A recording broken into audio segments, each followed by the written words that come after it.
Hello.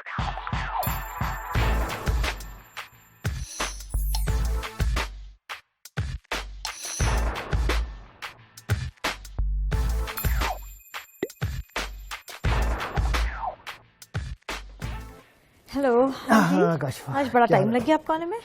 हाँ काशिफा, मैं थक गया, काफ़ी काम था जो मुझे ख़त्म करना था। ओह अच्छा, खाना वगैरह खा लिया था? हाँ सब खा लिया था मैंने, शुक्र है। खास पर आज वो टैक्स फाइल करना है, तो टैक्स के सारे पेपर्स जमा करवा रहा था, और दफ्तर में एक बंदे ने मुझे कहा कि ये मेरी रसीदें हैं, ये भी इसके साथ जमा करवा दें। कितनी बड़ी बात है। मेरे ख्याल में अगर हम सारे अपना टैक्स वक्त पर दें, अपनी सारी शहरी होते हुए इस शहर के, इस मुल्क के अपनी जिम्मेदारियों को पूरा करें, मैं समझता हूँ इस मुल्क में बहुत खुशहाली हो जाए। और इलासिफ, मैं समझती हूँ कि इस मुल्क के शहरी होते हुए हमारी जिम्मेदारी बनती है कि हम अपने कानून की जो है पाबंदी करें और अपनी सारी जिम्मेदारियों को बेहतर तौर पर पूरा करें।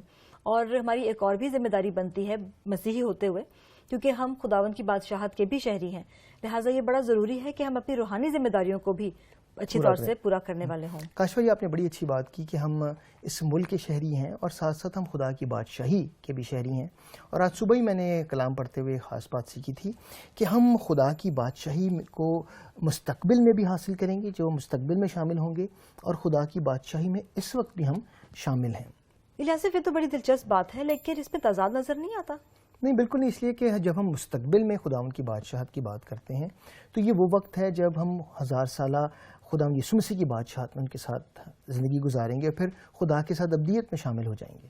और जो दूसरी बादशाहत है उसमें हम खुदावंद यीशु मसीह के साथ शरीक हैं, यानी कि जब हम खुदावंद यीशु मसीह की दूसरी आमद और उनकी क़यामत पर ईमान रखते हैं और खुदावंद यीशु मसीह को अपना निजात दहिंदा कबूल करते हैं, तो हम उनकी दूसरी आमद में शामिल हो जाते हैं। काशिफा, जब हम ईमान से खुदावंद यीशु मसीह को कबूल करते हैं और अपने गुनाह का इकरार करते हैं, तो हम खुदावंद यीशु मसीह के साथ मरते हैं, और फिर जब हम अपनी ज़िंदगी को तब्दील करते हैं, खुदावंद यीशु मसीह की रास्तबाजी को ओढ़ते हैं, तो हम खुदावंद के साथ ज़िंदा होते हैं।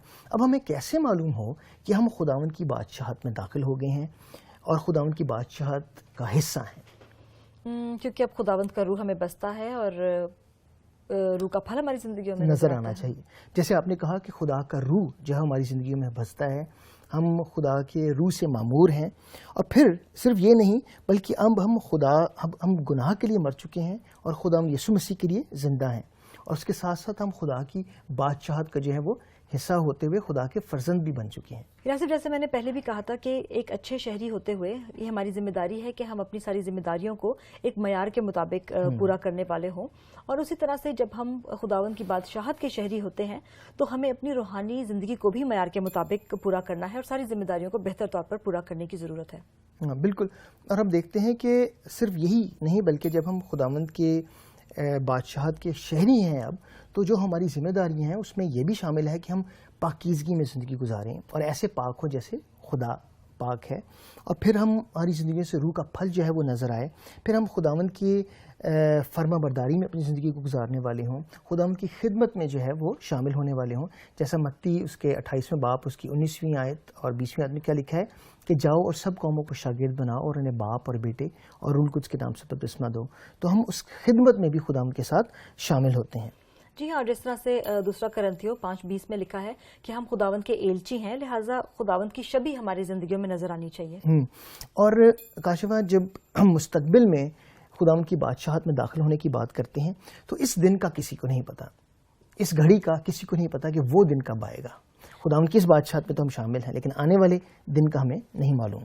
मगर इलासिफ, ये बात सोचकर भी कितना अच्छा महसूस होता है कि जब खुदावंद की बादशाहत आएगी, नया आसमान होगा और नई ज़मीन होगी और हम खुदावंद के साथ उसकी बादशाहत में शामिल होंगे, और उस बादशाहत में काशिफा कुछ हमें सहूलतें भी मुहैया होंगी, और वो जिक्र जो है वो मैं आपके सामने पढ़ना चाहता हूँ, जो कि मुकाशफा उसके 21वें बाब और उसकी 4थी आयत में हमें मिलता है। ये बड़ी खूबसूरत आयतें हैं, आयत है, आपसे सुने। और वो उनकी आंखों के सब आंसू पोंछ देगा, उसके बाद ना मौत रहेगी, ना मातम रहेगा, ना आहो नाला, ना दर्द, पहली चीज़ें जाती रहेंगी। और इलासिफ, हम देखते हैं कि ये सब कुछ उसी वक्त होगा जब हम खुदावंद यीशु मसीह को अपना निजात दहिंदा कबूल करेंगे और अपनी ज़िंदगियों को उनकी मर्जी के मुताबिक गुजारते हैं। कई लोग ये समझते हैं कि खुदा की फरमाबरदारी में ज़िंदगी गुजारना बड़ा मुश्किल है क्योंकि हम तो गुनहगार हैं, लेकिन खुदावंद यीशु मसीह हमारे लिए एक बेहतरीन नमूना है اور ان کی زندگی کو دیکھ کر ہم جان سکتے ہیں کہ خداوند یسوع مسیح خود ان آزمائشوں سے نکلے جس سے ہم آج اس دنیا میں نکلتے ہیں. جیسے اگر ہم عبرانیوں اس کا 4 باب اور اس کی 15ویں آیت پڑھیں, اور میں یہ حوالہ آپ کے سامنے ضرور پڑھنا چاہوں گا. عبرانیوں اس کا 4 باب اور اس کی 15ویں آیت میں یہ لکھا ہے, کیونکہ ہمارا ایسا سردار کاہن نہیں جو ہماری کمزوریوں میں ہمارا مددگار نہ ہو سکے, بلکہ وہ سب باتوں میں ہماری طرح آزمایا گیا تو بھی بے گناہ رہا. خداوند یسوع مسیح ہر بات میں ہماری طرح آزمائے گئے اور وہ سب چیزوں میں بے گناہ رہے. تو اسی لیے ہمارے لیے خداوند یسوع مسیح ایک نمونہ ہے کہ ہم خداوند کی فرما برداری میں زندگی گزار سکتے ہیں اگر ہم خداوند کو اپنے سامنے مثال لے کر چلیں. آصف واقعی میں بڑی خوبصورت باتیں ہیں اور میں سمجھتی ہوں کہ مسیحی ہوتے ہوئے بڑے ضروری, تو میں چاہتی ہوں کہ جو کچھ بھی آج ہم نے سیکھا ہے اس کو ایک دفعہ دہرا لیتے ہیں. جی ضرور. دنیاوی بادشاہت کی طرح خدا کی بادشاہت کے بھی فوائد اور فرائض ہیں. بائبل مقدس بڑے صاف الفاظ میں بیان کرتی ہے کہ ہمیں خدا کی بادشاہی کے شہری ہونے کی وجہ سے زندگی کیسے گزارنی ہے. خدا کی بادشاہی پہلے ہی یہاں ہے مگر نہیں بھی. بادشاہی کی روحانی حقیقت خداوند یسوع مسیح کے دنیا میں آنے اور صلیب پر اس کے کام سے پوری ہوئی ہے. بادشاہی کی ابدی حقیقت اس دن مکمل طور پر پوری ہوگی جب خداوند واپس آئیں گے اور نئے آسمان اور نئی زمین میں اپنی بادشاہی قائم کریں گے. خداوند کی بادشاہی میں شہری ہونا ہمارے لیے فخر کا باعث ہے اور ایسے شہری کی حیثیت سے اپنی زندگی خدا کی مرضی کے مطابق گزارنی چاہیے. میرے پیٹ میں اب چوہے دوڑ رہے ہیں. میرے خیال میں چلیں اور کچھ کھاتے ہیں چل کے. چلیں آئیں, کھانا تو تیار ہے. چل